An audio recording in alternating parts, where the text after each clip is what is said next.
আসসালামু আলাইকুম বন্ধুরা, আমি আজকে রান্না করব কচুর ফুল। আপনারা হয়তো অনেকেই এখনো খাননি কোনোদিন।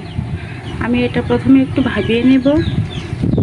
ভাবিয়ে নেওয়ার জন্য দিয়ে দেবো এখানে কিছু কাঁচামরিচ। ঝালটা একটু বেশি দেওয়া লাগে না, এতে গাল ধরার সম্ভাবনা থাকে। দেবো পরিমাণ মতো লবণ। এটা ভাবতে চুলায় বসিয়ে দেবো একটু পানি দিয়ে।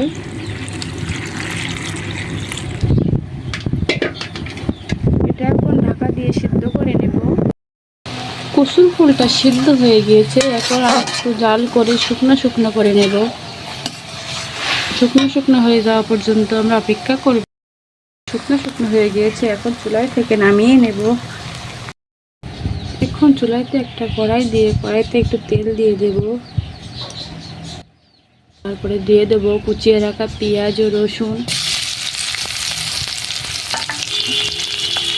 দিয়ে একটু লাল লাল করে ভেজে নেব।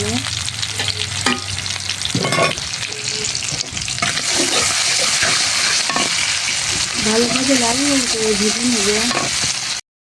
পেঁয়াজ রসুনটা লাল লাল করে ভেজে নিয়েছি, এখন দিয়ে দেব কিছু আস্ত জিরা। দিয়ে আর একটু ভালোভাবে ভেজে রেডি হয়ে গিয়েছে। এখন আমি আগে থেকে সিদ্ধ করা কচুর ফুলটা ঢেলে দিব এর ভিতরে।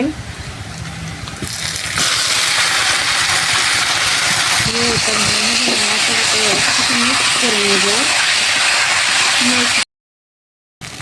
কচুর ফুলের এই তরকারিটা প্রায় হয়ে এসেছে। এখন গাল যাতে না ধরে এর জন্য দিয়ে দেবো এক ফালি লেবুর রস।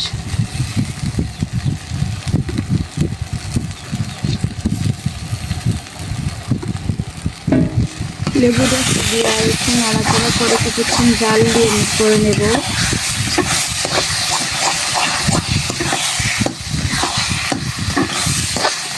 এখন এটা হয়ে গেছে, এখন নামিয়ে নেব।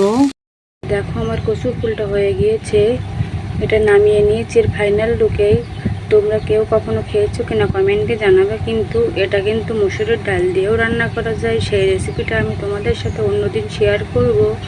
তোমরা সবাই ভালো থাকো, সবাইকে আল্লাহ হাফেজ।